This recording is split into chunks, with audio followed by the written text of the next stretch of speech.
Nous sommes présentement dans la période de renouvellement de baux et si tu es propriétaire immobilier, voici 3 astuces pour trouver facilement ton locataire.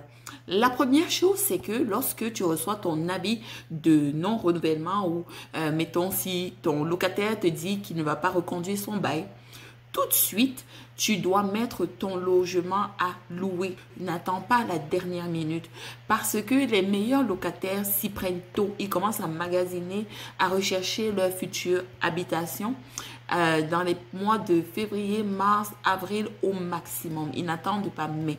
Alors, si toi, par exemple, tu donnes ton avis de renouvellement tard, genre mettons la date limite fin mars, et que tu reçois la réponse en fin avril et que tu mets ton logement à louer seulement en mai, tu te rends compte que tu te ramasses seulement avec les moins bons locataires. Donc, prends-toi tôt, envoie tes avis de renouvellement tôt, reçois les réponses rapidement et mets ton logement à louer rapidement.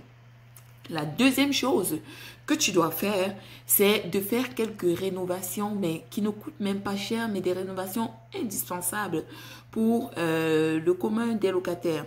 Des rénovations comme rafraîchir la peinture, des rénovations comme changer peut-être la lunette des toilettes, changer la toilette, changer un petit robinet de cuisine afin qu'il soit plus neuf, il soit étincelant. Ce sont des choses qui ne coûtent pas très cher, mais qui peuvent faire pencher un locataire à prendre votre logement ou pas. Et une fois de plus, les bons locataires sélectionnent des bons logements qui sont tenus correctement. Donc, plus vos logements sont beaux, plus vous allez attirer des bons locataires et des mauvais locataires aussi.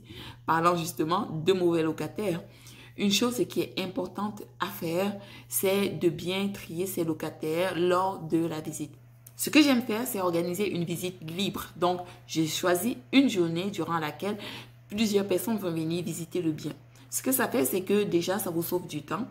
Et ensuite, ça augmente les enchères parce que les locataires ou les prétendants locataires vont se rendre compte qu'il y a beaucoup de personnes qui visitent le bien et ils seront encore plus intéressés à soumettre leur demande de location. Attention, lorsqu'ils soumettent leur demande de location, vous avez quand même l'obligation de faire un certain nombre de vérifications si vous avez accepté cette demande-là. Donc, ne prenez pas trop de demandes de location non plus. Tenez-vous-en juste à le candidat qui vous paraît le plus intéressant et mettez les autres en deuxième, en troisième lieu en leur disant que peut-être vous pouvez revenir vers eux lorsque vous aurez pris votre décision. Et enfin, pour trouver un bon locataire, il faut avoir ces critères de base.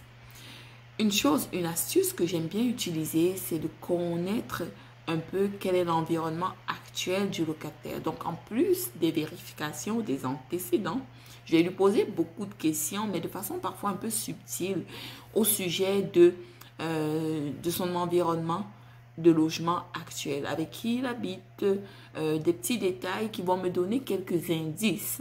Donc, voilà quelques petites choses que vous pouvez mettre en place en cette période de renouvellement de baux afin de trouver votre locataire idéal.